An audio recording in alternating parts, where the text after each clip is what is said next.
Hello everyone, welcome back to another incredible lesson. So we're going to be taking a look at applying the exponent laws. And really there's exponent laws that have been lurking in the background, grade 8, grade 9, and now in grade 10 they're going to come and see us for another visit. So let's talk about the product law. A to the power of m times a to the power of n. So we're multiplying two quantities with the same base. What is the outcome? Well, what we do when this situation occurs, we add the exponents. The quotient, a to the power of n divided by a to the power of m.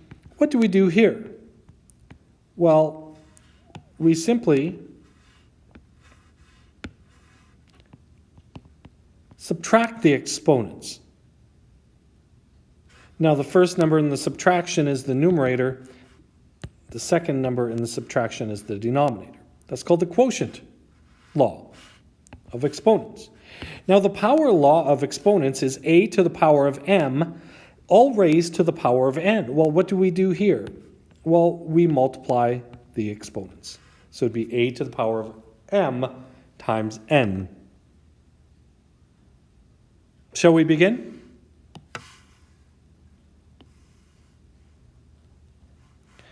And I'm just going to read over what we got here, and it won't be any surprise. Often it is helpful to simplify all the parts of the numerator and then all parts of the denominator. There are many different ways to do these questions, but it can be simplest to start with the product law, then the quotient law, and then the power law. All right. When I take a look at this, what can I do? Well, first things first, I notice that all my bases are the same. That, hopefully, hello, there it is. My bases are the same. 2 and 2, and in fact 2. This bodes really well. The first thing that I would do is I would maybe clean up the numerator. So if I look at 2 to the power of 3 times 2 to the power of 4, I'm going to use the product law to say 2 to the power of 7, because it's 3 plus 4, 7. Now I have 2 to the minus 2 at the bottom. The next thing I'm going to do is I could use the quotient rule. Or another idea that I could use is, since my exponent is negative, I can move this to the numerator simply by making the exponent positive. Therefore, 2 to the power of 7 times 2 to the power of 2 is really 2 to the power of 9.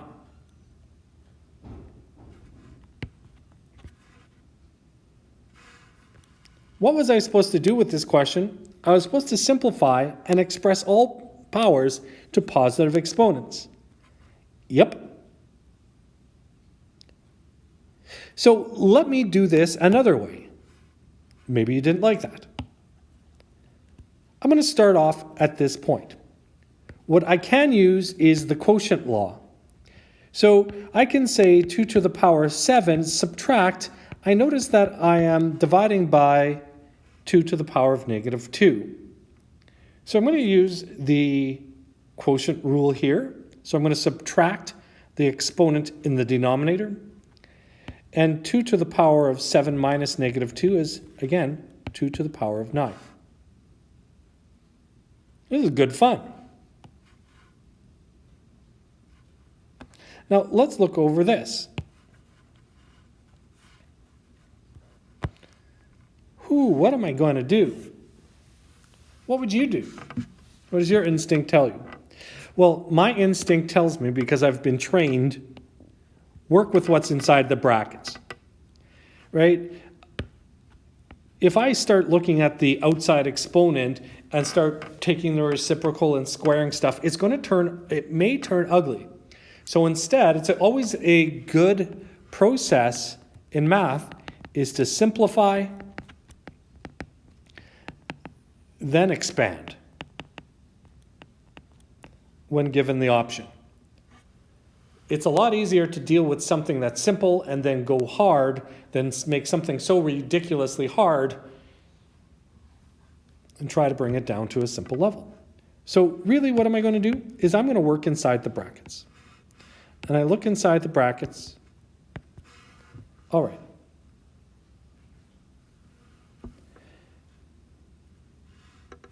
I'm going to take a look at my a's. I'm going to rewrite this as a to the power of 6 minus 5. So I'm going to use the quotient law here. And now b to the power of 9 minus 8, all to the power of negative 2. And when I do that, I get a to the power of 1 times b to the power of 1, all to the power of negative 2. Some of you guys are thinking I may have missed a step there. That was too big of a jump. I'll backtrack later on. So I have AB, really this is a to the power of 1, b to the power of 1 is just ab to the power of negative 2. So that negative exponent really means that I'm going to take the reciprocal of ab, and then I have to square it. Squaring the top, I get 1. Squaring the bottom, ab, I get a squared, b squared. So there's my answer. I am going to address a little thought here, and I'm going to address a huge thought here. For example, I could have did a to the power of 6 and then brought up this and put it in the numerator times a to the power of negative 5 times b to the power of 9, and then I'm going to choose to bring up that, and that would be b to the power of negative 8. And very quickly, you're able to see that this is simply reduces down to ab.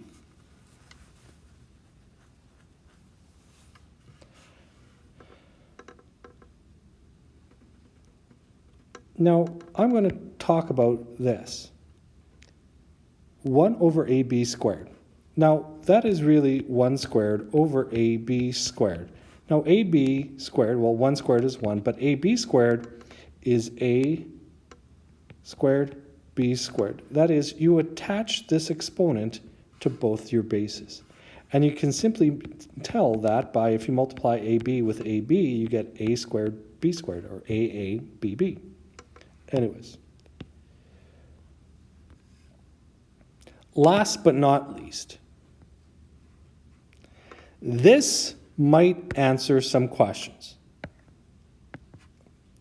I'm only going to look at, hey, did you know that a to the power of 6 divided by a to the power of 5? Did you know that a to the power of 6 means that we have exactly 6 factors of a up top?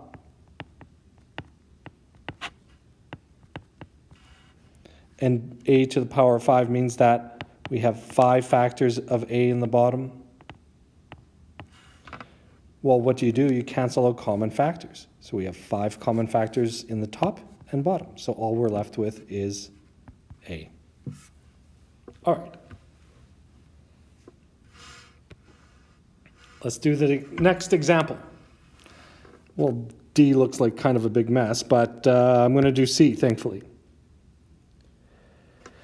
So when I have x to the power of 3, y to the power of 3 times x squared, y to the minus 4. Now keep in mind I have to have all exponents to a positive, right?